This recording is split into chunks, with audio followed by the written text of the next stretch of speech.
보겠습니다. 갈라디아서 6장 14절로 18절까지 우리 함께 교독하겠습니다. 갈라디아서 6장 14절로 18절까지 교독하겠습니다. 이 시간 우리 함께 교독하는 이 말씀을 통해서 오늘 아침도 우리에게 들려주시길 원하시는 세미하신 우리 주님의 음성이 여러분 모두의 기전에 들려지기를 주님의 이름으로 축원합니다. 14절을 제가 읽겠습니다. 그러나 내게는 우리 주 예수 그리스도의 십자가 외에 결코 자랑할 것이 없으니 그리스도로 말미암아 세상이 나를 대하여 십자가에 못 박히고 내가 또한 세상을 대하여 그러하니라. 할례나 무할례가 아무것도 아니로되 오직 새로 지음을 받은 것만이 중요하니라. 무릇 이 규례를 행하는 자에게와 하나님의 이스라엘에게 평강과 공의가 있을지어다. 이후로는 누구든지 나를 괴롭게 하지 말라. 내가 내 몸에 예수의 흔적을 지니고 있노라. 같이 읽습니다. 형제들아, 우리 주 예수 그리스도의 은혜가 너희 심령에 있을지어다. 아멘. 우리 다 같이 한번 기도드리겠습니다. 사랑의 하나님, 이 시간도 세상으로 향하던 분주한 그 발걸음들을 멈추게 하시고 잠시 잠깐 하나님 앞에 모여 이 시간도 하나님을 예배하며 경배하며 하나님을 높여드리게 하여 주시오니 감사합니다. 하나님, 오늘 또 우리 예배를 받아주시고 지치고 상한 영혼들 어떤 모습, 어떤 형편, 어떤 처지 가운데 살다 이 자리에 나왔을지라도 성령 하나님 만져주심을 경험하는 성령의 은혜가 보혜사로 임하는 귀한 역사 임하게 하여 주시옵소서. 하나님, 이 시간 말씀을 전하고 듣습니다. 들을 길을 허락하시고 전파하는 이 입술 위에도 성령의 강건하신 능력을 덧입혀 주심으로 말미암아 능력 있게 이 말씀 증거케 하여 주시옵소서. 예수님 이름으로 축복하며 기도하옵나이다. 아멘.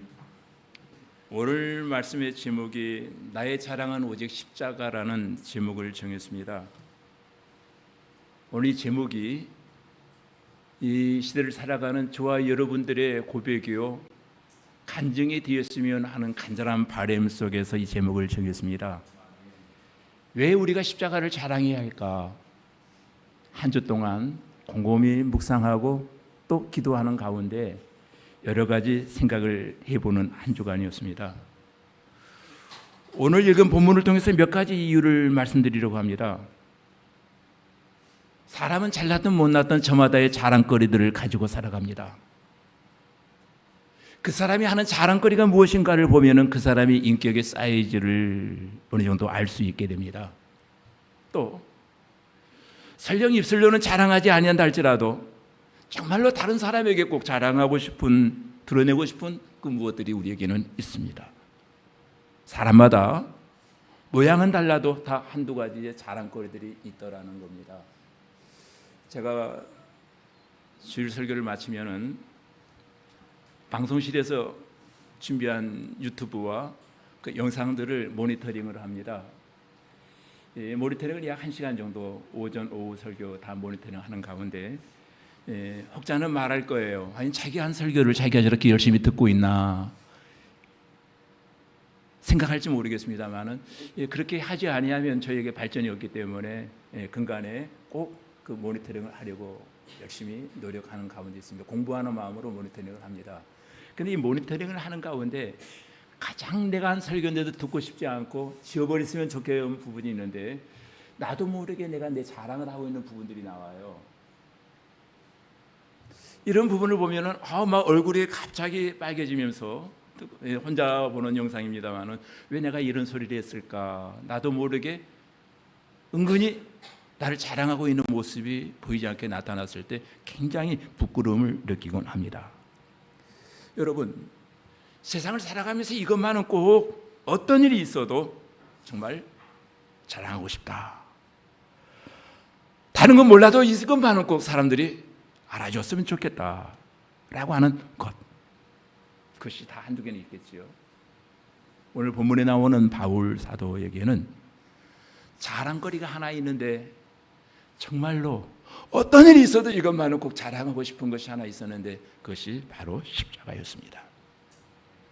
14절 말씀해 보니까 내가 십자가를 자랑한다는 식으로 지금 말씀하고 있는데, 이 자랑한다라고 하는 말의 헬라어는 카우카우마이라는 단어를 쓰고 있습니다. 카우카우마이라는 이 단어의 의미는 바로 세 가지의 뜻을 가지고 있는데, 십자가를 내가 기뻐한다, 십자가를 내가 즐거워한다, 십자가를 내가 영광스럽게 여긴다라고 하는 뜻이 카우카우마이에는 숨겨져 있는 단어입니다.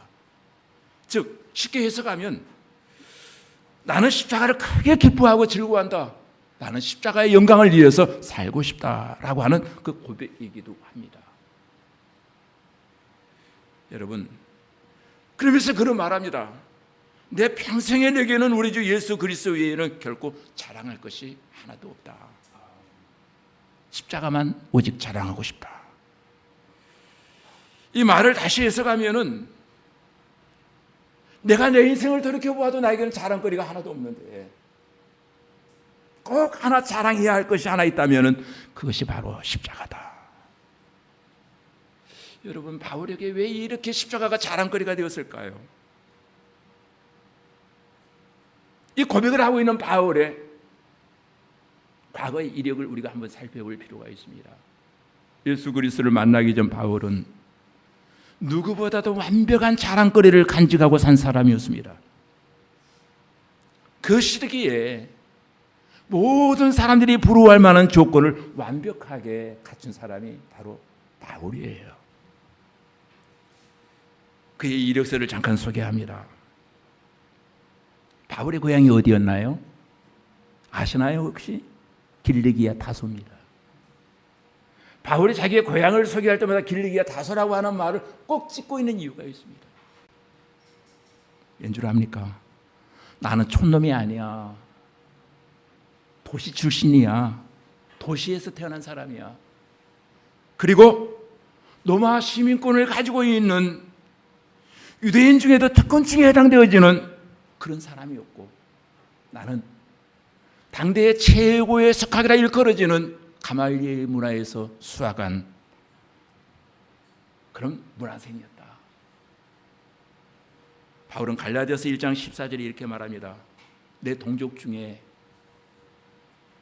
나이 많은 자보다 유대교를 더욱 지나치게 믿어 내 조상의 전통에 대해 더욱 열심히 있었으니 나는 그 누구보다도 율법을 철저히 지켰고 누가 보아도 나는 의로운 삶을 살려고 몸부림쳤던 그런 사람이다. 그의 자랑거리는 학문적 성취와 종교적 열심이었습니다.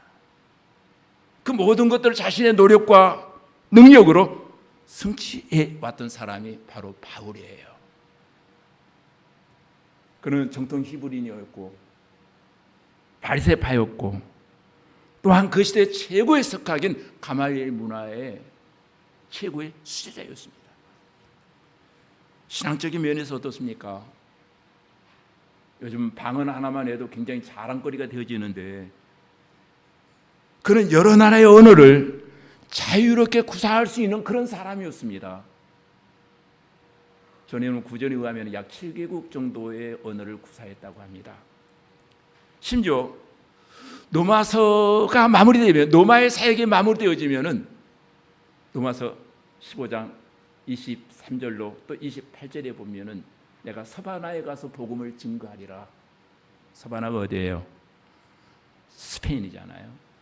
아마도 스페인에 갈 준비를 하면 스페인어를 열심히 서바나를 준비했던 것으로 사료되어집니다. 그만큼 사역에 열정이 있었던 사람, 불타올랐던 그 사람. 그런 그가 누군가를 위해서 기도만 하면은 그 기도가 즉각 응답되어집니다.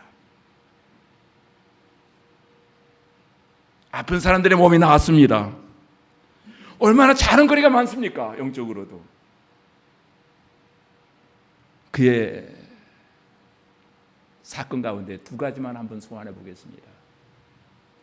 어느 날 설교하는데 2층 창가에 앉아 졸고 있던 어떤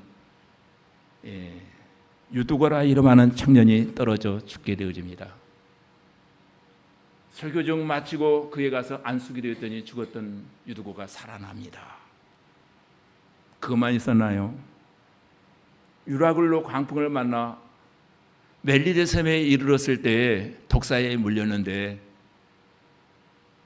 당연히 죽을 줄 알았는데 독사가 툭 떨어지고 바울에게는 아무런 해도 그에게 일어나지 않았습니다. 그에게는 간증거리가 너무도 많아요. 정말 개인적으로 자랑할 수 있는 것들이 너무도 많았습니다. 신앙적인 면에서나 사회적인 면에서나 가문적인 면에서 자랑거리가 완벽합니다. 그런데 그는 십자가 외에는 결코 나는 자랑하지 않겠다. 그는 십자가를 통해서 완전히 바뀐 사람이에요. 오늘 이 말씀을 청중하고자 예배에 참석하신 여러분들에게도 바울의 고백과 같은 이런 간증거리가 여러분에게도 있어지기를 원합니다. 나의 사는 날이 얼마였는지 알지 못하지만 내 평생에 나의 자랑은 십자가가 되기를 원한다. 이 설교를 듣고 그렇게 다짐하고 결심하시는 분들이 있어지기를 간절히 소원합니다. 그의 자랑은 오직 십자가 하나. 왜 바울은 이렇게까지 십자가를 자랑하게 되었을까요? 그 이유를 오늘 본문에 보면은 세 가지로 추론해 볼 수 있을 것입니다. 14절에 보니까 내게는 우리 주 예수 그리스도의 십자가 외에 결코 자랑할 것이 없으니 그리스도로 말미암아 세상에 나를 대하여 십자가에 못 박히고 내가 또한 세상에 대하여 그러하니라. 왜 바울은 십자가 외에는 자랑할 것이 없다고 했겠습니까? 그 당시 유대주의자들은 고난과 시련을 피하기 위해서 할례받은 흔적을 자랑하는 사람들이 많았습니다. 나 할례받은 사람이야. 나 정통 유대인이야. 나 바리새파야. 율법을 지킨 사람이야. 그런데 바울은 부활하신 예수 그리스도를 만난 이후에 깨달은 것이 하나 있는데 십자가의 신비를 그가 알게 되었습니다. 십자가 속에 담겨 있는 하나님의 메시지를 정확히 알게 되어진 그 사람 바울은 그날 이후로 십자가 외에는 결코 자랑하지 않겠다. 이것을 고린도전서 2장 2절이 이렇게 말합니다. 내가 너희 중에서 예수 그리스도와 그가 십자가에 못 박히신 것 외에는 아무것도 알지 아니하기로 작정하였습니다. 십자가의 영광, 그 능력, 자신과 십자가의 관계를 지금 가리키고 있는 거예요. 십자가를 통해서 내가 죄사함이 무엇인가를 내가 알았다. 십자가를 통해서 하나님이 원하시는 섭리의 그 서정, 구속사의 서정을 내가 알게 되었다. 조금 전에 불렀던 찬송가의 가사처럼 십자가 십자가 내가 처음 볼 때에 나의 마음에 큰 고통 사라져 오늘 믿고 내 눈 밝았네 참 내 기쁨 영원하도다 라고 하는 찬양처럼 어두웠던 영안이 십자가를 통해서 밝혀지기 시작합니다. 그래서 그는 오늘 본문 14절에서 그렇게 말합니다. 그러나 내게는 우리 주 예수 그리스도 십자가 위에 결코 자랑할 것이 없으니 그리스도로 말미암아 세상에 나를 대하여 십자가에 못 박히고 내가 또한 세상에 대하여 그러하니라. 이 말의 해석을 간단히 한 문장을 해본다면은 나는 십자가 때문에 세상과 결발한 사람이야. 나는 세상 따라가는 사람이 아니야. 여기 세상이라고 하는 단어는 히브리어로 코스모스라고 하는 단어를 쓰고 있습니다. 하나님이 만드신 세상, 하나님이 만드신 물리적 세상을 말할 때 코스모스라고 하는 단어를 쓰고 있는데 바울이 여기서 사용하는 세상이라고 하는 말은 하나님이 만드신 코스모스라고 하는 세상이 언제부턴가 어떤 시스템의 변화가 일어나기 시작했어요. 시스템의 변화가 일어나면서 잘못된 방향으로 흘러가기 시작하는 거예요. 세상의 시스템이 잘못되어져 가기 시작하면서 가치체계에 혼란이 오기 시작합니다. 여러분, 이 세상이라고 하는 코스모스가 저절로 굴러가는 것 같은데 바울이 깨달았어요. 그 이면에 보이지 않는 어떤 시스템에 의해서 세상이 돌아가고 있더라. 그 시스템이 세상을 움직이고 있더라는 거예요. 하나님이 만든 이 세상은 하나님의 영향을 받아 움직여야 됨에도 불구하고 하나님의 영향권에서 벗어난 또 다른 시스템이 세상을 움직이고 있더라는 거예요. 하나님의 영향력이 중지된 상태에서 하나님이 원치 아니하는 그 시스템이 가동되어지고 있더라는 거예요. 바울이 말하는 세상은 바로 오작동되어져 가는 세상을 지금 말하고 있는 겁니다. 잘못된 시스템 하에서 흘러가고 있는 세상을 지금 말하고 있는 거예요. 하나님이 만드신 코스모스를 말하는 것이 아니에요. 다시 말해서 그 잘못된 시스템을 사탄이 뒤에서 조종한다는 거예요. 혹시 여러분 중에 또 이 설교를 듣다가 창작자가 되어서 여기서 말하는 시스템은 바로 프리메이슨이야 라고 또 혼자서 소설 쓰지 마시기 바랍니다. 절대로 그건 아닙니다. 중요한 것은 이 세상의 잘못된 시스템 배후에는 사단이 존재하더라는 거예요. 사단이 모든 사람들을 시스템화시켜서 가치관을 바꿔놓고 있어요. 그게 뭐예요? 만모니즘, 물질 만능주의. 또 잘못된 가치관으로 시스템이 자꾸 잘못 흘러가고 있다는 거예요. 에베소서 2장 1절로 3절에 보면은 바울이 그런 고백을 합니다. 그는 허물과 죄로 죽었던 너희를 살리셨도다. 그는 누구? 예수 그리스도지요. 그때 너희는 그 가운데서 행하여 이 세상의 풍조를 따르고 예수 믿기 전이죠. 공중 권세 잡은 자를 따랐으니 곧 지금 불순종의 아들들 가운데 역사하는 영이라 사단이죠. 전에는 우리도 다 그 가운데에서 우리 육체의 욕심 따라 지내며 육체의 마음에 원하는 것을 하여 다른 이들과 같이 본질상 진노의 자녀이었더니 무슨 말씀인가 하면은 구원받기 이전에 모든 이 땅에 존재하는 사람들은 산 송장 같은 상태였다는 거예요.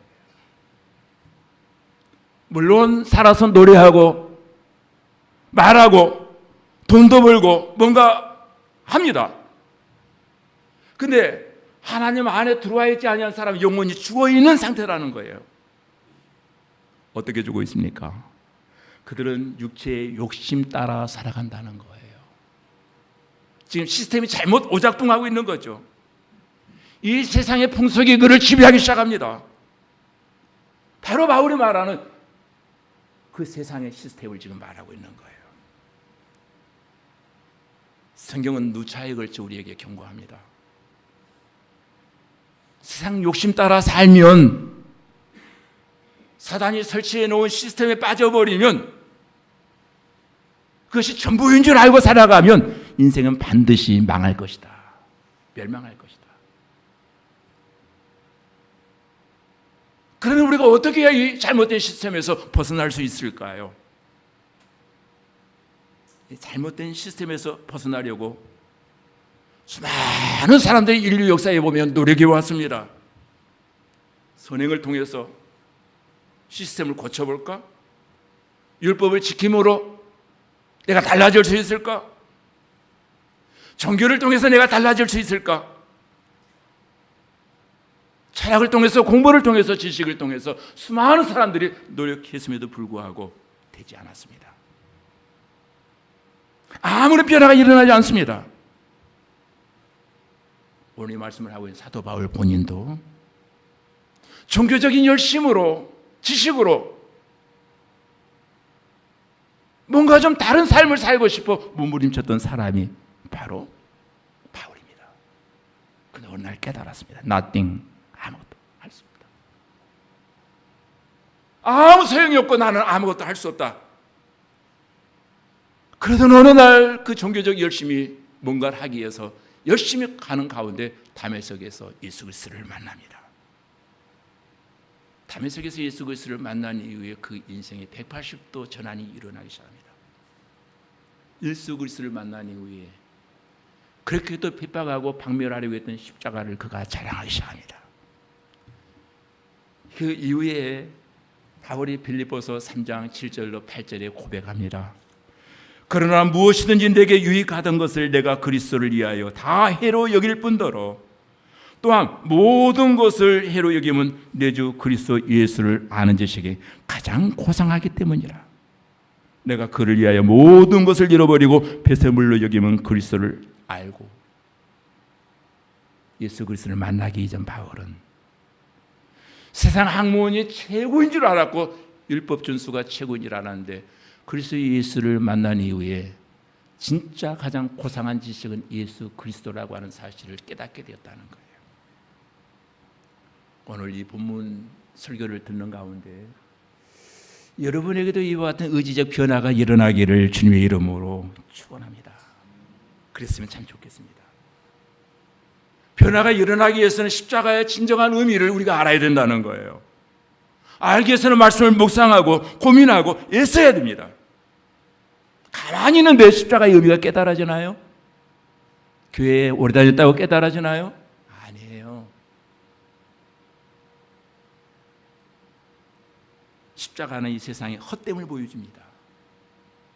십자가를 깨닫고 났더니 십자가의 이면의 메시지가 내가 누군가를 알게 해요. 십자가는 세상 따라 살면 반드시 멸망할 것이다. 사망의 길이 보이기 시작합니다. 동시에 어떻게 하면은 하나님을 쫓아 영원한 생명길로 갈 수 있을까? 십자가는 우리에게 새로운 나침반이 되어서 우리의 갈 길을 인도해 줍니다. 이것을 위해서 하나님이 인간의 옷을 입고 인간의 역사 속에 개입하셨구나. 십자가를 통해서 하나님은 우리에게 말씀하십니다. 누구든지 십자가의 의미를 깨닫고 나면은 마음의 문이 열리고 십자가를 받아들인 사람들은 세상의 잘못된 시스템을 보기 시작합니다. 사탄이 쳐놓은 그 덫에서 빠져나오기 시작합니다. 이 십자가의 의미를 깨달은 사람은 십자가를 자랑하지 아니할 수가 없다. 오늘 이 설교를 듣고 여러분에게 변화가 일어나 십자가가 여러분의 평생의 자랑거리가 되어지기를 원합니다. 왜 십자가를 자랑할까요? 십자가 신앙이 되지 아니하고서는 내 신앙이 내 삶이 온전해질 수 없다는 거예요. 온전케 되어지기를 원한다면은 정말 내가 새 사람 되어지기를 원한다면은 십자가의 깊은 의미를 깨달으라는 거예요. 15절에 이렇게 말합니다. 할례나 무할례가 아무것도 아니로되 오직 새로 지으심을 받은 것만이 중요하니라.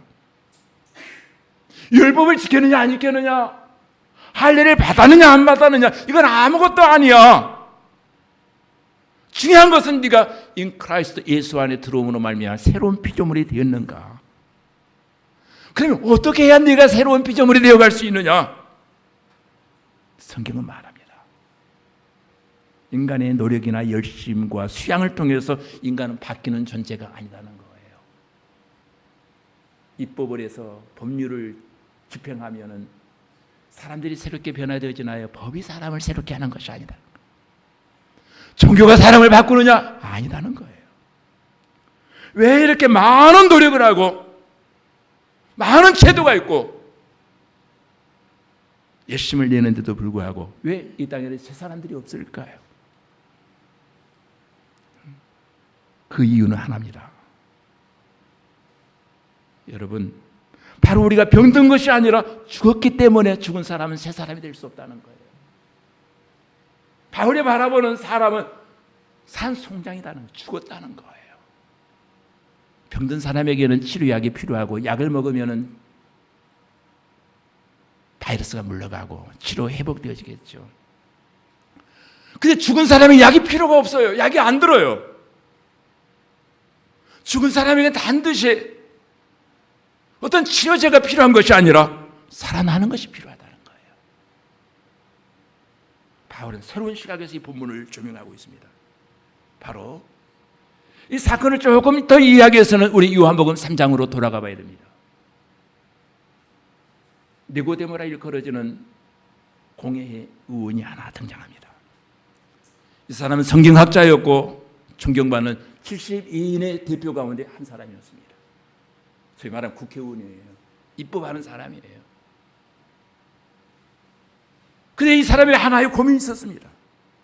내가 평생을 율법을 지키고 새롭게 살아보려고 몸부림쳤음에도 불구하고 나는 한 사람이야.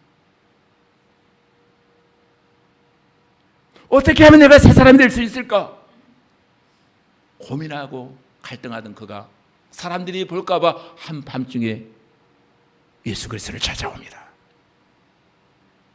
찾아오는 그의 의도를 다 읽으신 예수님께서 저 일생이 거듭나지 아니하면, 사람이 거듭나지 아니하면 하나님의 나라를 볼 수 없다. 예수님과 니고데모에 대하는 거듭남이었습니다. 왜 매일매일 번아웃 되느냐고요? 예수 그리스도를 만나지 못하니까 매일매일 탈진 상태가 온다는 거예요.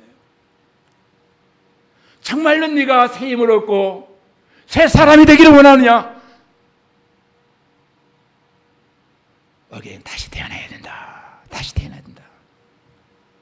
다시 태어나기 위해서는 물과 성령으로 거듭나지 아니하고서는 하나님의 나라를 볼 수 없다.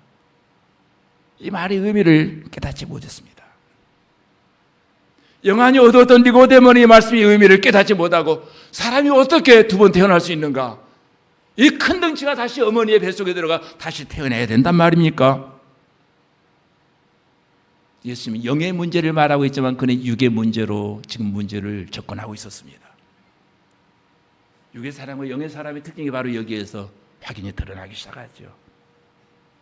어떻게 하면 죽었던 영이 다시 살아날 수 있는가? 바울은 말하면 종교 생활로는 불가능하다. 사도 바울이 다메섹에서 깨달은 것, 십자가로 말미암지 않고서는 우리는 새 사람이 될 수 없다. 아멘. 십자가. 그 십자가를 우려하는 거예요. 이 말씀을 조금 더 이해하기 위해서는 요한복음 3장 14절로 16절을 우리가 한번 읽어야 될 겁니다. 우리 시간 가더라도 한번 중요한 거니까 제가 읽어드리는 것보다 여러분이 한번 직접 찾아서 한번 읽어보십시다.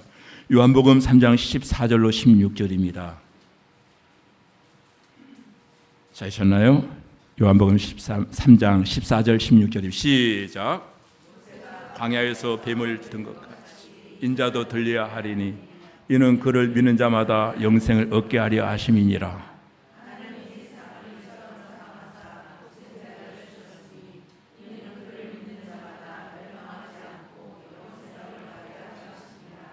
아멘. 저는 참 음치의 은사를 받은 사람이고 음악을 좋아합니다. 찬양을 좋아합니다. 음치의 은사를 받은 사람이고 가장 제가 다 잘하는데 제가 이게 또 교만이죠. 한 가지 못하는 게 하나 있습니다. 찬양을 잘 못합니다. 제가. 근데 다른 찬양은 다 못하는데 요한복음 3장 16절만은 여러분에게 오늘도 독창할 수 있습니다. 한번 같이 할까요? 하나님이 세상을 이처럼 사랑하사 독생자를 주셨으니 누구든지 예수 믿으면 멸망하지 않고 영생을 얻으리로다. 영생을 얻으리로다. 요한복음 3장 16절이 맞습니다.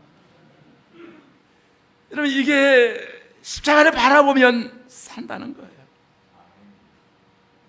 그래서 고린도후서 5장 10절에 보니까 너희는 이미 새 것이 되었다라고 말합니다. 인 크라이스트 그리스도 안에 들어오는 순간, 거듭나는 순간 우리는 새 사람이라고 말합니다. 새 사람이 될 것이다가 아니에요. 저와 여러분은 이미 십자가 중심으로 새 사람이 되어진 줄로 믿습니다. 17절에 말합니다. 이제 바울이 힘있게 말합니다. 이제 이후로는 누구든지 나를 괴롭게 하지 말라. 여러분 저 절대 괴롭게 하지 마세요. 내가 내 몸에 예수의 흔적을 지니고 있노라. 갈라디아서를 마지막으로 마무리하면서 자기를 괴롭혔던 사람들의 그 면면이 떠오른 것 같아요. 이제 더 이상 나를 괴롭게 하지 말라. 나는 예수 그리스도의 스티그마, 흔적이라고 하는 단어가 신구약성에 한 번 나와요. 흔적. 그게 헬라어로 스티그마예요. 나에게는 하나의 낙인이 있다. 예수 그리스도의 십자가에 낙인이 난 찍힌 사람이야. 낙관이 찍힌 사람이야. 그림을 아무리 잘 그려도 그 그린 사람의 낙관이 찍히지 않으면 그 사람이 진품인 줄 모르는데 나는 예수의 낙관이 찍힌 스티그마가 있는 사람이야. 바울은 자랑스럽게 말합니다. 이 스티그마를 간직한 순간부터 나는 모든 것 패스할 수 있고 이겨낼 수 있고 누구의 소리도 그 소리 때문에 난 시험 들지 않아. 할례를 받았느냐 못 받았느냐 사도냐 아니냐 이건 중요한 게 아니야. 나에게는 이미 예수 그리스도의 낙관이 찍힌 사람이야. 스티그마 흔적 있는 사람이야. 여러분 우리가 믿음으로 살려고 할 때 예수 믿는 것 때문에 눈물 흘릴 일들이 많고 고통당하는 일들이 많습니다. 그러나 예수의 흔적이 있는 사람은 견딜 수 있다는 거예요. 예수 그리스도의 십자가의 흔적으로 여러분에게 주어진 모든 현실을 이겨낼 수 있기를 주님의 이름으로 축원합니다. 오늘 특별히 여러분에게 제가 좋아하는 명화 하나 소개시켜 드리도록 하겠습니다. PPT 한번 띄워주실래요? 이 그림을 한번 잘 보시기 바랍니다. 이 그림이 십자가에 못 박히신 예수 그리스도이고 여기에 보면은 렘브란트의 그림인데 렘브란트가 인생 말년에 이 그림을 그렸는데 여기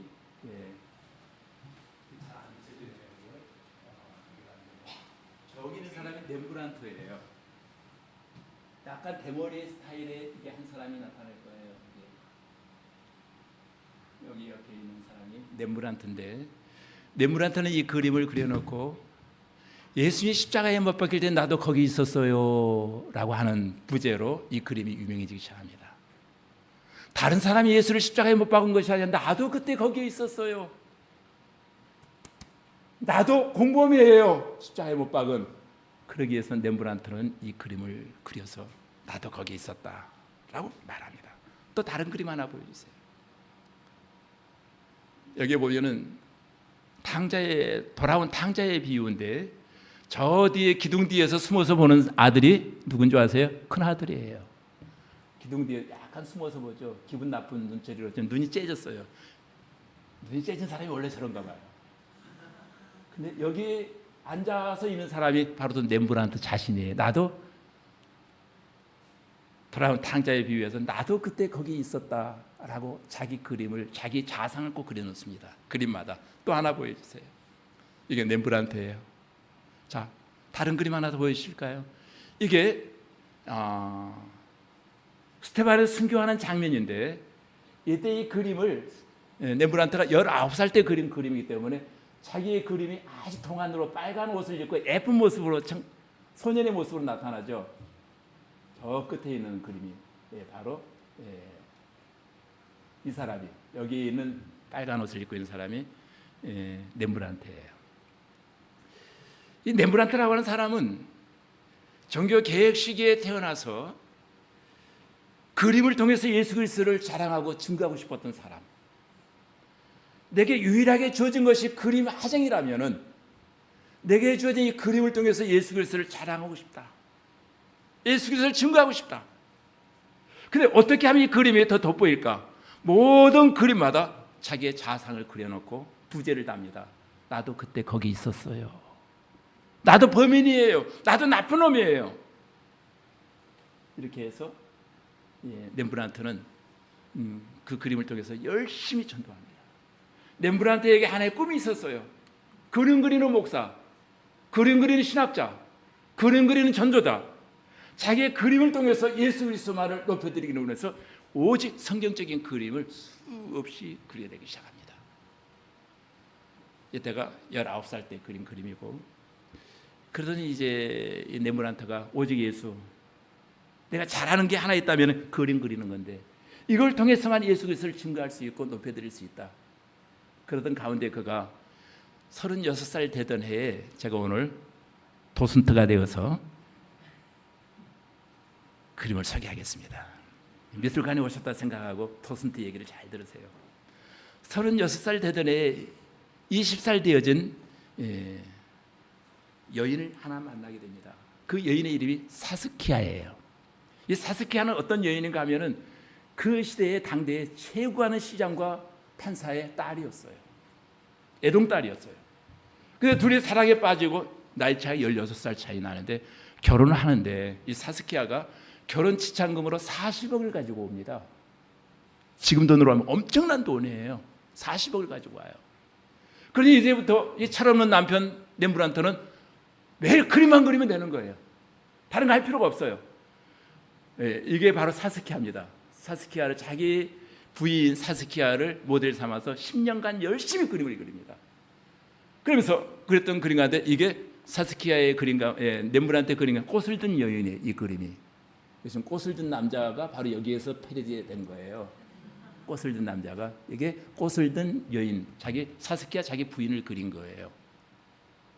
근데 이 사스키야가 20살에 결혼해. 이건 설교와 조금 상관이 없다 생각하는데 조금 이양 그림을 보았으니까 설명을 해드리는 거예요. 이 사스키야가 20살에 결혼해서 30살에 죽어요. 너무 일찍 죽어요. 근데 죽으면서 하나 걱정, 철없는 남편을 두고 세상을 떠나는 이 사스키야 너무 걱정이 돼서 유언을 남깁니다. 만약 당신이 재혼하지 않는다면은 내 모든 유산의 관리인으로 당신을 세우고, 재혼한다면은 재산 상속 유산의 상속권을 포기하는 것으로 여기겠다 해가지고 참 낙을 걸어놨어요. 아버지가 판사 출신이기 때문에 이 법률에 너무 잘 알았던 것 같아요. 만약 당신이 재혼하면은 모든 유산 상속권이 포기되어지는 것이고, 재혼하지 않고 계속 혼자서 독신으로 산다면은, 그래서 63살까지 독신으로 살면서 사고를 또 치죠. 물론 두 번의 사고를 쳤는데, 그런 가운데 이제 20년간을 기다리다가 사스키야가 갔던 천국으로 이제 렘브란트도 가게 되어집니다. 그러나 렘브란트에게 있어서 한 가지 간절한 것이 있다면은, 내가 잘하는 게 뭔가, 이 잘하는 것을 통해서 나는 하나님의 영광을 드러내고 싶다. 그게 그림이었어요. 그래서 모든 그림에는 자기의 자아상을 그려놓고 나도 그때 거기 있었다. 이 설교 렘브란트 얘기를 들으면서 여러분 한번 생각해 보십시오. 나는 잘하는 게 뭔가? 난 잘하는 게 뭐예요? 나를 우월한 것 그거 한 가지 있잖아요.